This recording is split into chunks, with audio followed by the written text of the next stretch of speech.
Later on, I came across the paradise of a Jew. It's supposed to be a paradise of the Jewish leaders, the communal leaders, when I was in Austria. I don't like it. And I only want to tell you that I was not a Zionist because I did not believe that this problem of a lot of Jews, of a congregation of so many Jews in the world, can be solved by a small country like Palestine. And naturally, I didn't think that we should build our country over dead bodies. So I did not believe that Zionism will solve the Jewish problem. I wanted to say something. Well, in response to... Yeah. After the Holocaust, as I told you, there was more enlightenment. I started to think that maybe I am wrong. In my idiotic mind, I thought that if we would have, during the Second War, a country like Israel and a representation in the League of Nations or where, we would be saved. Well, I started to think about Zionism. But the experience with the Judenrat, the experience with the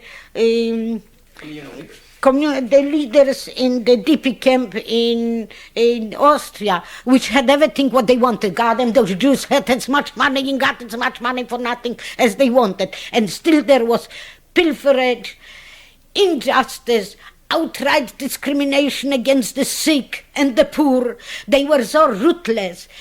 I said to myself, well, I won't be able to function under a Jewish rule. I cannot function in a society where the word protection is connected. Not that they protect you, but you have, this is a door opening for the most plain job. Or I didn't like them. I can give you millions of examples. Now, coming here to this country, and what happened to me with the money from Germany was an outright antidote to any Zionist thoughts I ever had. If you could take Jews after such a horrible tragedy to steal money from not only me, but all like me, a handful like me, to steal money and force us to go back to primitive situation and start build ourselves up from scratch after a concentration camp, life in a ghetto, horrors of war. If they could take away what the damn Germans agreed to give me, you understand? It on the way, on the way to the forum, the money on the way to the forum, I was robbed by Jews, and not poor, because after the first thievery they were already rich. But they wanted the most. I'm telling you, this was my antidote toward any thought of Zionism. We Jewish people have to go through big and big and big indoctrination and cleansing to be able to stand up and ask and demand and show that we are a state, that we are capable of having a state. A state cannot exist on tanks, because tanks kill. So what are you going to do over dead bodies? We have to show that we can build.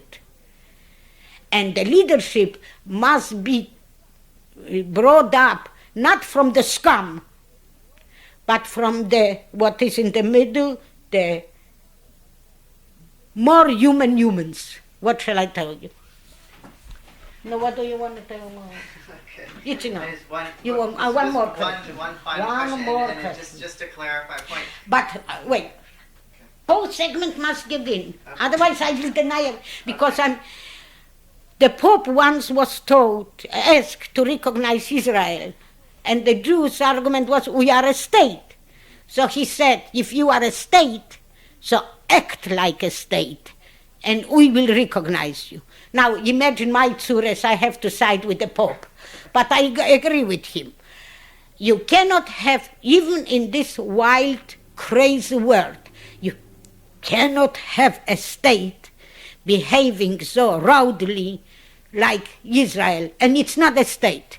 Again and again, it's a garrison. It's a garrison. And I dream, and I feel that our salvation, our lives, just lives, flesh and blood and bones, depends on the behavior in Palestine, in Israel, on Israel in Palestine territory, I don't know even how to call.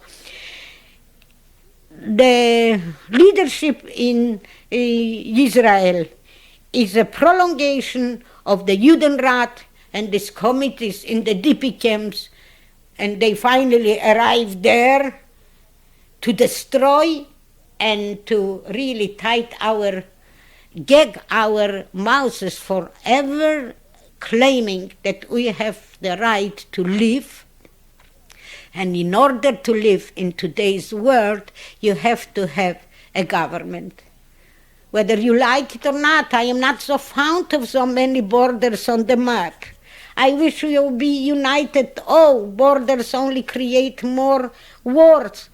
But be it as it may, we have to have representation, but not the kind we have.